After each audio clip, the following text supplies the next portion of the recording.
ये video skip मत करना, क्योंकि बहुत से लोग ये वीडियो स्किप करने के बाद बुक्स पढ़ने लग जाते हैं और उन्हें बहुत टाइम बाद पता चलता है कि हम गलत तरीके से बुक पढ़ रहे हैं। चलिए आपको बताते हैं how to read a book.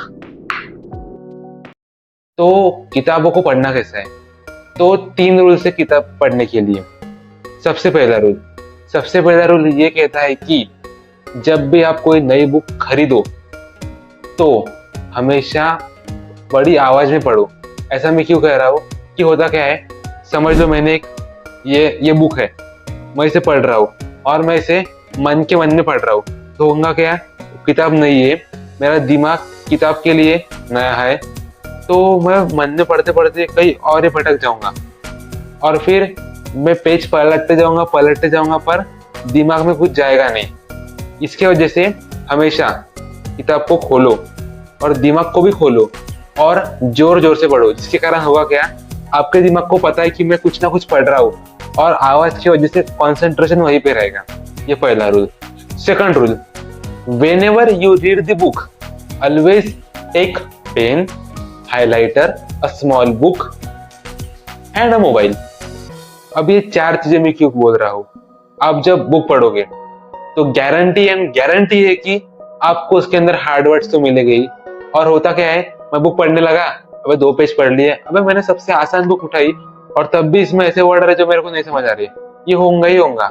भले ही आप मराठी की उठा लो ना, उसमें भी कुछ वर्ड्स आएंगे जो आपको समझेंगे नहीं।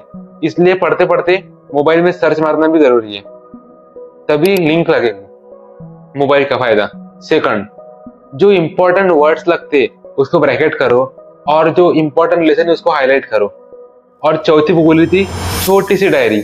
अब ये छोटी सी डायरी समझ लो क्या, ये जो अपना है ना, ये छोटी सी डायरी है, तो आपको ये खरीदनी नहीं है क्योंकि अपने पास इतना बजट नहीं है। मैंने अब तक 10 से 12 किताबें खरीद ली है, पर आज भी मैं डायरी खरीदता नहीं हूँ। छोटी बुक के पेजेस को फाड़ो, स्टेपलर मारो और फिर उसके अंदर थोड़ा थोड़ा लिखते जाओ। बस लिखो और क्या लिखो वो समझ लो। जब भी आपको अच्छे थॉट्स दिखते हो और पूरी बुक पढ़ने के बाद जो बुक की समरी होती है, मतलब कि आपने बुक पढ़ी अगस्त में पर अभी आप दिसंबर में आ गए, अब आपको कुछ बुक का कुछ सूची नहीं रहा, तो आपने छोटी सी बुक उठाई, फटफट पढ़ लिया, रिकॉल हो गया। छोटी बुक में आप पेज नंबर लिख सकते हो कि इस पेज नंबर पे ये अच्छी चीज है, ये काम की चीज है, उसको रिकॉल करो और लाइफ में अप्लाई करो। तो ऐसे हो गए 2 रूल। अभी तीसरा रूल तो बहुत जबरदस्त है। क्या है वो? Always buy a physical book. Physical book मतलब ये, इसको फिजिकल बुक समझो।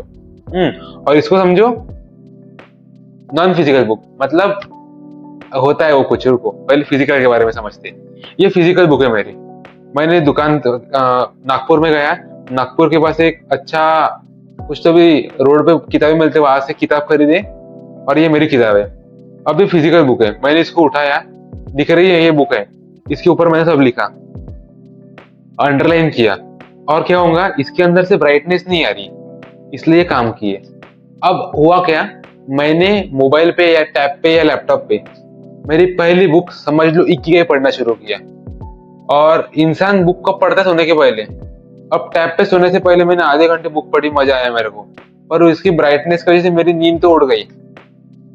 बुक पढ़ने का फायदा तो हो रहा है पर आंखों का लॉस भी हो रहा है, इसलिए स्टार्टिंग में पढ़ो ही मत तुम। और होता क्या है भाई, हम है मोबाइल के बच्चे, वो भी नाजायज वाले। तो हम मोबाइल खोला या लैपटॉप खोला, अपन घुस जाते उधर ही सोशल मीडिया की तरफ। इसलिए स्टार्टिंग है अपनी, तो थोड़ा पैसा खर्चा डालो और करो। और वैसे भी भाई मैंने जब स्टार्ट किया था मेरे पास मोबाइल और लैपटॉप था, और मैं ऐसा बंदा हूँ कि मैं नोट्स भी प्रिंट करके ही पढ़ता हूँ। हिंदी की नोट्स 60 रुपए गवाए थे मैंने और फिर नोट से पढ़ा, वो बाद में पता चला कि उसकी बुक लाइब्रेरी में भी है।